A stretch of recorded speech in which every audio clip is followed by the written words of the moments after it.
والعاقبة للمتقين والصلاة والسلام على سید الانبیاء والمرسلین۔ تفسیر القرآن الکریم سورۃ الاعراف آیت نمبر 148۔ اعوذ باللہ من الشیطان الرجیم۔ واتخذ قوم موسى من بعده من حليهم عجلا جسدا له خوار ألم يروا أنه لا يكلمهم ولا يهديهم سبيلا اتخذوه وكانوا ظالمين۔ اور موسیٰ علیہ السلام کی قوم نے اس کے بعد اپنے زیوروں سے ایک بچھڑا بنا دیا جو ایک جسم تھا، جس کی گائیں جیسی آواز تھی۔ کیا انہوں نے نہیں دیکھا کہ بے شک نہ وہ ان سے بات کرتا ہے اور نہ انہیں کوئی راستہ بتاتا ہے؟ انہوں نے اسے معبود بنا لیا اور وہ ظالم تھے۔ وہ زیورات من حلیہم بنی اسرائیل کے تھے، اور کچھ کہتے ہیں وہ قبطیوں کے تھے اور بنی اسرائیل نے ادھار لیے تھے، لیکن یہ بات درست نہیں۔ یہ زیورات بنی اسرائیل ہی کے تھے، کسی سے ادھار نہیں لی۔ جب موسیٰ علیہ السلام کوہ طور پر تشریف لے گئے تو ایک سامری ایک شخص تھا، اس نے اس بنی اسرائیل سے سارے زیورات لے کر آگ میں ڈالا اور وہ بچھڑے کی شکل بن گئے، جس میں سے ہوا کراس کرتی تو گائیں جیسی آواز نکلتی تھی۔ سامری نے اسے ان کی اجازت سے ہی بنایا تھا۔ بنی اسرائیل سے کون کسی کو زیور دیتا ہے؟ ان ساروں نے دیا اور اس نے یہ ایسا کام کر لیا۔ اس میں اختلاف وہ بچھڑا سونے کا ہی تھا یا گوشت پوشت کا، اس میں روح آ گئی اور اس میں خون آ گیا اور وہ اصل صورت اختیار کر گیا۔ سامری نے ایک چیز دیکھی تھی، جبریل علیہ السلام کے گھوڑ سواری کے پاؤں کے نیچے سے مٹی اٹھا کر اس نے اس زیور کے ساتھ ڈال دی تھی۔ فَقَبَضْتُ قَبْضَةً مِّنْ أَثَرِ الرَّسُولِ، اس نے وہ مٹی لے کر بچھڑے پر ڈالی۔ کچھ کہتے ہیں تو وہ سچ مچ کا بچھڑا بن گیا تھا۔ بچھڑا بھی بن جائے تو کیا اس کی عبادت ہو سکتی ہے؟ موسیٰ علیہ السلام پیغمبر ہیں اور کتنی محنت سے اس قوم کو اللہ کے فضل سے کنارے پر لگایا، اور خود کوہ طور پر گئے، اور بعد کی سرکاروں نے جو پیچھے رہ گئے تھے انہوں نے کہا اصل خدا تو ہے ہی یہی، موسیٰ تو بھول گئے علیہ السلام۔ یہ واقعہ بیان کرنے کا مقصد یہ ہے، ہماری قوم کی اکثریت بھی ایسے ہی کرتی ہے۔ پنجاب میں ہم جاتے ہیں نا سفر میں، تو بابے کی گائیں جس کے گلے میں سبز کپڑا ڈلا ہوتا ہے، جس کا مرضی جو چاہے کھا جائے پی جائے، کسی کی جرت نہیں کہ جو بابا ہے نا ویسی تیسی کر دے گا۔ حالانکہ گائیں زنجیروں سے باندھی ہوتی ہیں اور دودھ نکالنے کے لیے کئی تیز جانور جو ہوتے ہیں اس کی ٹانگیں بھی صحیح باندھتے ہیں، وہ دودھ انہیں ہاتھ نہیں لگانے دیتی۔ سبحان اللہ. کہا یہ تو وہی کام ہے جو بنی اسرائیل والے کرتے تھے، وہی آج کے مسلمان کلمہ پڑھنے والوں کی اکثریت کر رہی. یعقوب علیہ السلام کی آنکھیں اندھی ہوئی، نابینا ہوئے، رو رو کر بیٹے کی جدائی میں. تو یوسف علیہ السلام نے قمیض بھیجی تھی بھائیوں کو. جب ان کو خبر دی کہ ابا جی تو آپ کے پیچھے بالکل آنکھیں ہی کھو بیٹھے، سفید ہو گئی ہیں. قرآن بھی کہتے ہیں وَبْيَضَّتْ عَيْنَاهُ، سفید ہو گئی تھی آنکھیں. اور کل وہ کلپ کے اندر وہ مولوی صاحب کہہ رہے تھے کہ جو کرتا یوسف نے بھیجا اس کے اندر پیر عبد القادر کا لعاب لگا ہوا تھا، اس لعاب سے یعقوب پیغمبر کی آنکھیں ٹھیک ہوئی تھی. کہاں کی چھوڑی؟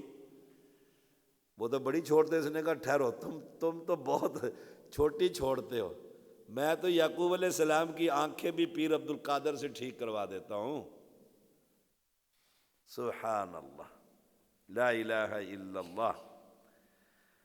تو یہ قوم بنی اسرائیل سے بھی بدتر ہوئی، اکثریت ان کی بدتر.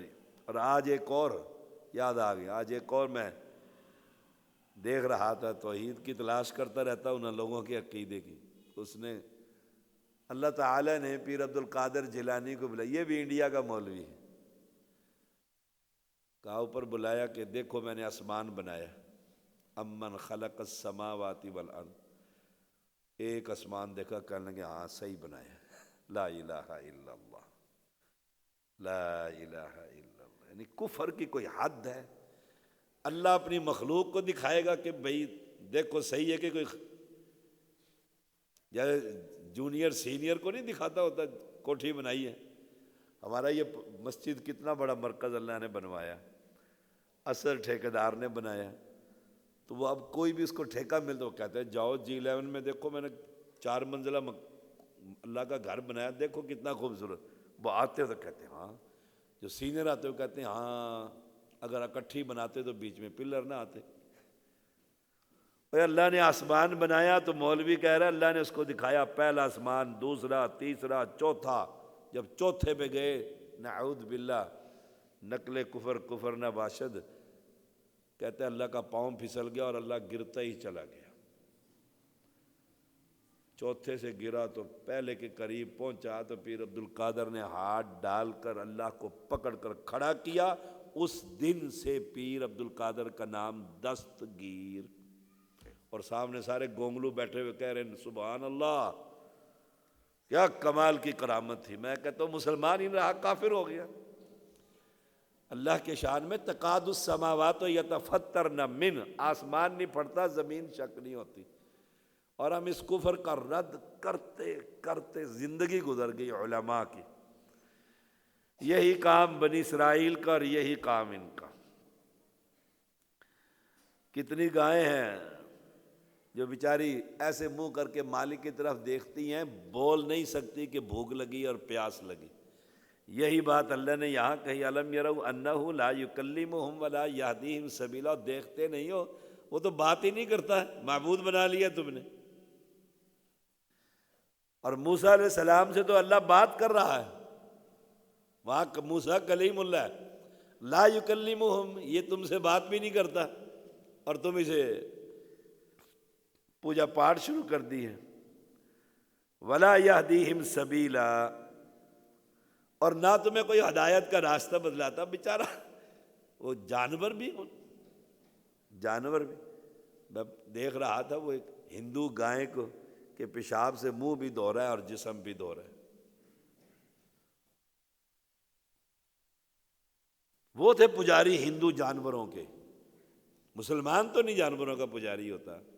اور یہ حسین کے نام پر گھوڑا پال کر سارا سال اس کو اللہ اکبر. تو فرمایا الم یروا انہ لا یکلمہم ولا یہدیہم سبیلا، نہ ہدایت کا راستہ دکھائے اور نہ. اتخذوہ وکانوا ظالمین، بڑے ظالم تھے جو اگر اس میں جان پڑ بھی گئی، سامری نے وہ مٹی اٹھا کے ڈال بھی دے گی، چلو کچھ نے کہہ دیا کبھی ہاں وہ اصلی بچڑا بن گیا تھا، پیغمبر کو چھوڑ کر بچھڑے کی، جانور کی عبادت، اس سے بڑی کوئی گمراہی، کوئی کفر؟ اللہ اکبر۔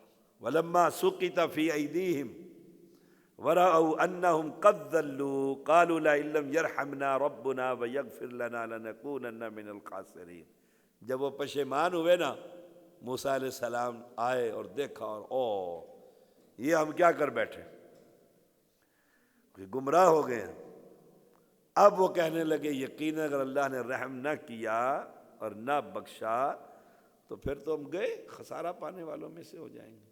یہ سقط فی ایدیہم، یہ عربی محاورہ ہے، سقط نادم اور پشیمان ہونا، ہاتھوں پر گر پڑنا، جیسے جیسے بندے غصہ آتا ہے تو اپنے ہی ہاتھ دونوں مارتا بھی ہے اور کبھی کاٹتا بھی ہے۔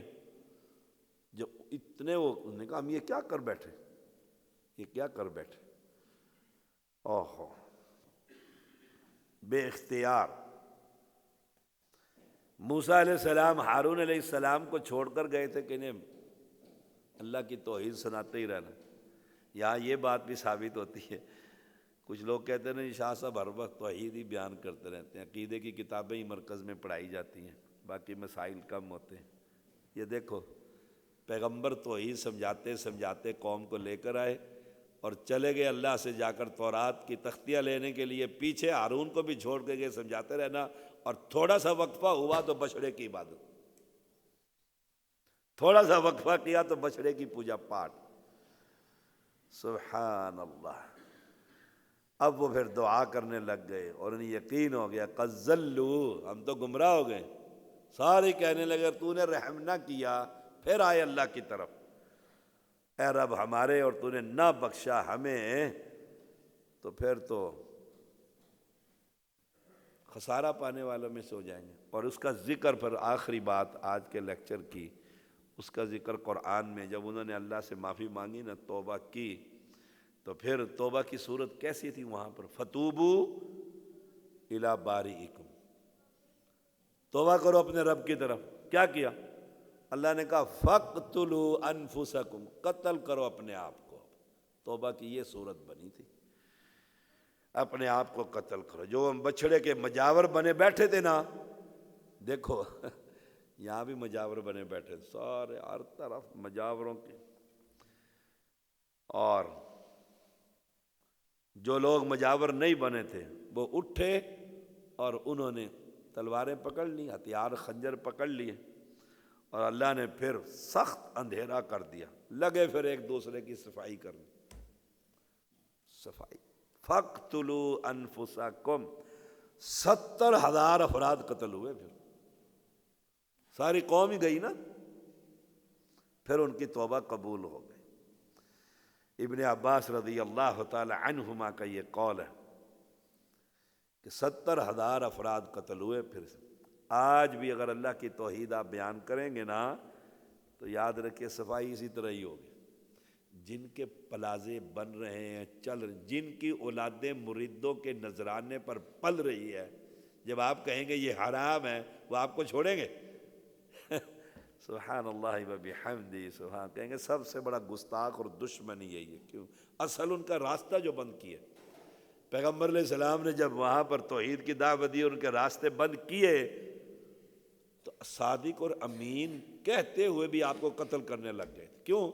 اصل نذرانہ بند ہوتا ہے۔ اگر آج یہ سارے نذرانے بند کر دیں نا پاکستان، ان کے، یہ دہشت گردی ویسے ہی ختم ہو جائے گی۔ ابھی دیکھو وہ مرید کے میں جو مسئلہ ہوا، اور پھر گھروں پر چھاپے پڑے، اور کتنا سونا اور کتنے پیسے نکلے، کہاں سے آئے نذرانے، مسجد کو روپیہ دینے کو تیار نہیں، اور پیر صاحب کی قبر پر صلی اللہ علیہ وسلم